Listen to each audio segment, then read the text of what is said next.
ஹெல்த்தியாகவும் சாப்பிட்ணும், டேஸ்ட்டாகவும் சாப்பிட்ணுமா? அப்போ இந்த ரெசிபி உங்களுக்கு தான். கம்பு இடியாப்பம் முட்டை கொத்து. அதுக்கு வந்து இடியாப்பம் கம்பில் வந்து செஞ்சு எடுத்து வச்சுருக்கிறேன்.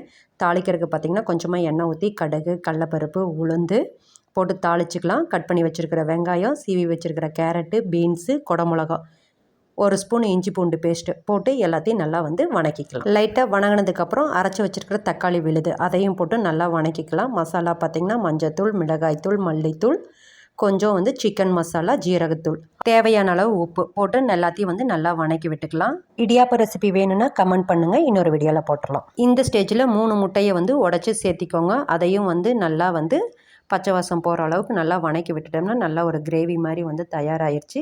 இந்த ஸ்டேஜில் நம்ம ரெடி பண்ணி வச்சுருக்கிற கம்பு இடியாப்பத்தை வந்து இதில் போட்டு நல்லா வந்து கிளறி விட்டுக்கலாம். லைட்டாக தண்ணி தொளித்து வணக்கி விட்டு கடைசியாக வந்து கொத்தமல்லி தூவுனிங்கன்னா நம்மளோட கொத்து தயார். ட்ரை பண்ணி பாருங்கள். தேங்க்யூ.